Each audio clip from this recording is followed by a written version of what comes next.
Hey guys, my name is Bobby LaCroix. I'm going to talk to you today about condoms, the history of condoms, the benefits of using condoms, the disadvantages when using condoms, and all the different types of condoms as well.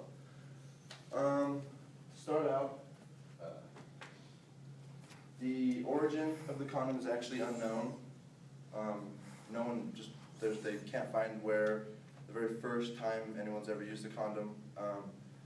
Back in ancient Rome and Greece and Egypt, it was pretty much the women's responsibility with any kind of birth control, whether it's using a contraceptive like a condom or dealing with it after a woman got pregnant or anything that has to do with birth control. Gabriel Falloppio actually wrote I don't know when, I couldn't find when, he wrote an article on syphilis that actually is the first uncontested knowledge of condom usage. How they would do it is they would get a linen sheath and they'd fit it to where it would only fit on the head of the penis. They would soak it in like a chemical, and then they'd let it dry, and then they'd tie it on with a ribbon. That's how they'd keep them on, by tying them on with a ribbon. The kind of when condoms started really taking off is 1939, when Charles Goodyear he figured out a way to naturally manufacture rubber, which they used for cars and tires, and revolutionized the condom as well. Some pros to using condoms: they're easy to use. It doesn't take a rocket scientist to use a condom, I guess, is a way to put it. It's been proven condoms have been proven 98% effective when preventing pregnancy. So if you were to have sex 100 times and use a condom every time, the statistics say you get pregnant twice, I guess. Would you say that's about the right way I could put that? They prevent the spreading of STDs, not only when it comes to actual intercourse, but some people use condoms for oral sex as well, to also help prevent STDs, and I guess be extra careful. And they're easy to get to. They're a lot easier to get than birth control. You can go to any gas station pretty much, or a convenience store, or grocery store, and just purchase a box of them. Some cons to wearing condoms is they can break or tear, and you wouldn't really recognize it immediately if it was broken or torn. And they can ruin the mood. That's a big disadvantage, I'll be honest. It's kind of the best way to describe it is it's not the easiest thing in the world when you're kind of, you're in the zone. You're doing your thing, and then you just gotta stop and then go through the whole process of opening it, and then know the rest. And another disadvantage is they can be, because most condoms bought now are pre-lubricated, they can slip off easily. And there's all kinds of different sizes, and condoms have gotten so complicated nowadays. So you could get a wrong size, you could get a wrong anything, and occasionally they can slip off. So now I'm going to talk to you guys now about all the different types of condoms.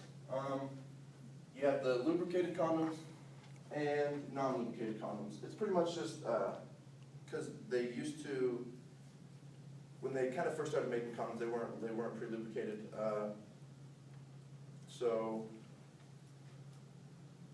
And they started using latex. They started making latex condoms and all these crazy ass different kinds of condoms.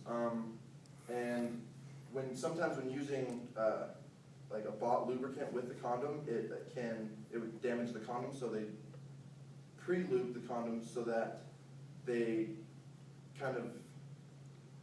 they just made it so they made it with a lube that they knew wouldn't damage the condom at all. And and there's also colored condoms. Go back. And there's kind of no reason to color condoms. They're kind of pointless, except for it just kind of makes things a little more fun. Kind of changes things up a little bit. There's also textured and studded condoms. These have been used to enhance the experience, the sexual experience for either the female or the male, or now they're pretty much work for both.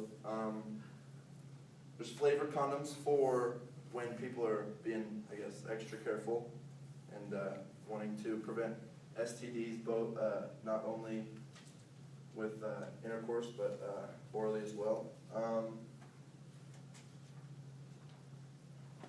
There are, at my last two, there are super thin condoms, which if they didn't have super thin condoms, another one of my disadvantages would have been they're not. A disadvantage to a condom is it doesn't feel natural. So they created a super thin condom to just make it feel more natural, more like it's not there, I guess. And they also make female condoms now, where with on a male condom, at the base of the condom, they have a strong elastic band to keep them on. With females, right here, you've got a firm, just like a strong band that is not really, I don't know, it's like a strong band just to keep it from, because the female condom goes inside of the woman as opposed to the man putting it on. So that just kind of keeps the condom from, slipping in. And I actually have a video on how to put one on. I was going to bring a banana in, but that was. So I'm just going to play this video for you guys on how to put on a condom. Expiration date, use a newer condom. The package should be sealed so that when you squeeze it, you can feel a little air bubble. If the out package, gently with your fingers. No scissors or a sharp object that will poke a hole through the latex. Next, you want to pinch the tip of the condom. This gets rid of any air bubble that could cause the condom to break. Before the condom touches the penis, make sure it will roll down correctly. If you put it on the wrong way, it won't roll down easily. Roll down the condom to the base of the penis. Smooth out any air bubbles and add lube. Now, you're ready for intercourse. You don't need my help for that. After sex, hold the condom against the base of the penis while pulling out a little bit. That's my speech on condoms. Let you guys know. Hopefully you guys know how to put one on if ever in that situation. That's all I got.